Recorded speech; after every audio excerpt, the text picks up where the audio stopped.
I'm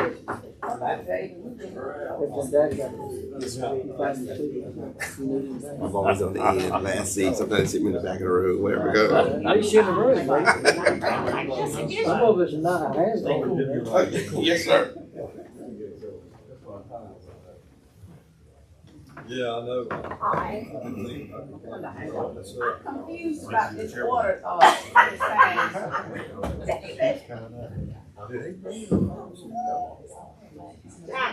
confused about this order.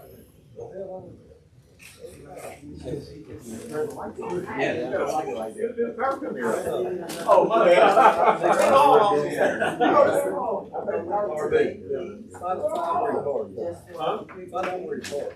I will. Incorrect seating chart, I'll make sure I do better next time. Especially when you got a person sitting up at the head table around these folks that been down here this long. I'm just like, okay, this thing goes down. Well, this is fresh on the right there. Come on in. Well, they got you. I don't know how. Well, I don't know. Even Henry.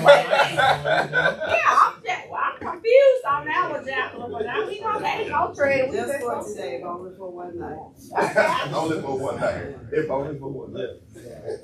Yeah, I think we have a quorum, and, you know, Mary Ruth is out, and Jacqueline is doing double duty to fill in, and she's done a great job, and she's been with us before as, the committee clerk in this before Mary Ruth came, so, welcome back. Thank you. If you'll call roll, please. Representative Carnes. Here. Representative Hodges. Present. Representative Moore. Representative Treadaway. Here. Representative Devan. Present. Representative Faulkner. Here. Representative Garrett. Representative Wadsworth. Representative Rafferty. Here. Representative DuBose. Representative Halsey. Here. Representative Sellers. Here. Representative Shaw. Here. Representative Tillman. Here. Representative Henry. Here. Representative Greenyard. Here. Representative Dash. Thank you very much. Welcome, committee members. Appreciate you being here. I know it's a busy day. We've got a lot going on today. This being a 3-day week, and we're scrambling to get all the committee meetings in today and have our meeting with the full chamber at 3 o'clock today. So we only have 2 bills on the calendar. The first bill is a bill that I'm sponsoring, and so therefore I'm going to turn the chair over to the vice chair, Ms. Holly. Thank you. We'll have HB 343 by our Chairman Carnes. If you can explain your bill, sir. Okay, I will. This is a bill for the Jefferson County Retirement System. As you know, I did leave this wonderful place back in 2006 and went to the county. When I got there, I was pleasantly surprised to find out that the retirement system was, at that time, 103% funded. Having left the state retirement system, which is approximately 70% funded. So Jefferson County from the early 2000s and probably back before that have always done a great job of staying funded for our important people who serve in the Jefferson County courthouse and do a great job. There are some technicalities that are required as we go along. This is a technicality that is going to correct a potential future problem. I have Mr. Ryan Graffinreid, who is a lawyer and works with and the lobbyist for the retirement system. And he has all the details. If you take a moment, I think you've got a little bit of a sheet here to explain that. So, Madam Chair. I've got to take this as an emergency call. Let me answer this. Are there any questions? let him explain. Sure. Okay. Thank you, Madam Chair, Mr. Chairman. Appreciate you chairing the bill, members. Thank you for the opportunity.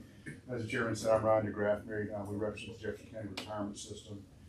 Like Mr. Chairman said, we are one of the highest funded public pension funds in the country and have been for a number of years. We're currently 108% funded, meaning we can pay all of our liabilities and still have money left over. We have approximately 5,000 members currently in the system, 2,500 active employees, approximately 2,500 retired employees.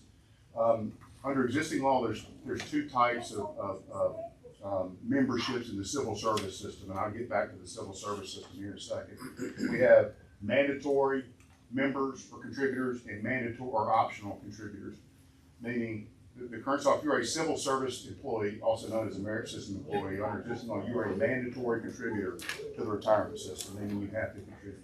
Approximately 99% of all Jefferson County employees are part of the civil service system, which makes them mandatory contributors to the retirement system. As those of you who've been around a while, we've seen in recent years legislation to try to allow counties to opt out of the civil service system. That's really not our fight, but we do have, in light of existing law and the mandatory contributors, we have concern. If, let's just say Jefferson County, for example, were to pass legislation to allow counties or municipalities, maybe to opt out, well, there's nothing in the law that would make these current mandatory members continue to contribute to the pension fund. We like to think, particularly young people who don't recognize the value of contributing. But if we don't have anything in the law that makes them contribute, where our concern is about the funding status, it could potentially substantially decrease, which would result in possibly not being able to fund our retirements. We had Chairman Carnes can elaborate, had an issue just many years ago where some members of law enforcement opted out. Several years down the road, they realized, hey, this wasn't a good idea. I came back to the county, and the county ended up writing a check for $14 million to make these people whole. We don't want to see that happen again. So all that said, this is a preemptive measure on our part.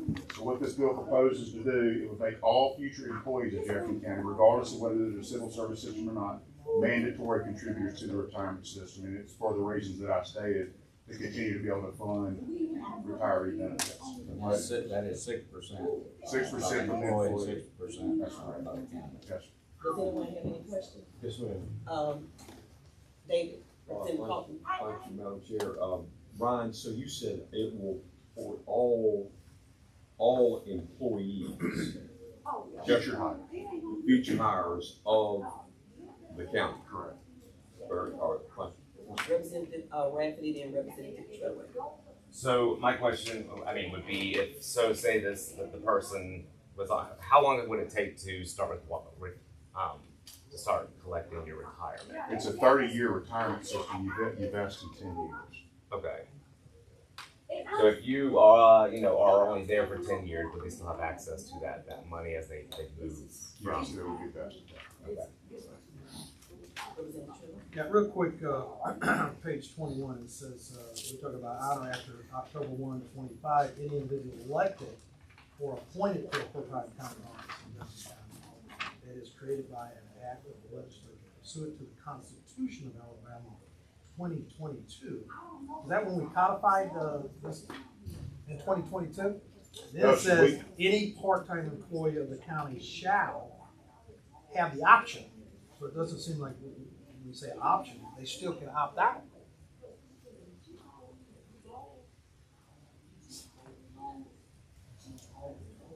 Well, the 2022, was there a constitutional? I think it's when we codified it, or something, thing when it's here, but I was just wondering what that's referring Well, to, just 2022. But what is this, when you say mandatory, it says any, Well, these are for part-time employees. these are for part-time and or appointed or elected officials. Right, so some of the members who are not a participant, for example, Joe Knight, Commissioner Joe Knight, because of his position, is not a member. He and I have talked, he says, boy, I wish I'd have gotten in. He's 15 years in and didn't take the opportunity to do that. So in light of him being an elected official and then part-time members, as stated in the bill, Mr. Treadway would have the option to participate in the plan. All this does is if you're a full-time employee, you are a mandatory member. Part-time has the option. Correct. Any other questions? Is Carnes in retroactively? You get to go back in? I was in, I had to get out of there, stay 10 years. Madam Chair, I would move to give the bill a favorable report. Okay, we have a motion by David Faulkner and a second by Lee. All in favor? Any opposers? And Mr. Chair, your bill passes. And it goes back to you. Thank you. Thank you. Thank y'all. Let's just, look, the county does a great job. When I got there, we didn't do a lot of things right, but that was one of the things that we did. Don't filibuster your success this morning, Mr. Chair. You're on a roll, I was in another committee meeting. I don't get the spotlight much.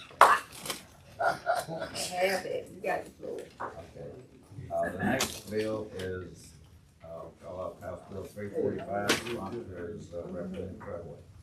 Right, so we all know that sworn personnel, the staffing levels are pretty critical in Jefferson County. 10 years ago, there was 500 more officers, and the county had quite a few more deputies. But what this bill does, folks came to me, there's 1,400, I believe the number, don't hold me to it, but a backlog of when a homeowner or apartment owner goes through the process of having someone evicted, it then just gets put in the back because there's not enough personnel, and this is permissive, by the way, the sheriff has to swear you. What this will allow the sheriff to do, if he chooses, is to deputize, pull from the 24 departments, deputize police officers, 8 post-certified officers to help with the backlog of these eviction notices that are piling up. There has to be at least 250 or more to be an emergency type situation, and it will allow for proper training by the sheriff, deputizing them, and allow them to go out and allowing the property owner, part I didn't like at first, but they've asked me to bring this, or the the apartment complex or the homeowner to pay no more than $250, because we're talking about officers working on overtime, working on their off time. Get the training to go out and get this backlog of evictions down. We've got people that up to 2 years living in property that the courts have already went through the process, issued the eviction notice, but nobody there to go out and process it. Any debate? Thank you for that excellent outline there. Any questions? Yes, sir. Have we talked to the current sheriff? Have Yes. you weighed in on it? Absolutely. Folks have brought me the bill, that was the requirement that they had to go through the sheriff's office. Mr. Chairman, appropriate time I move to give this bill a favorable report. Okay, Representative Van is, put in favorable report, do I hear a second? Yes, sir. Seconded by Representative Patterson. Any more questions? All in favor say aye. Aye. All opposed? Okay, before we leave, I wanna introduce Ross Mitchell, and his, guest.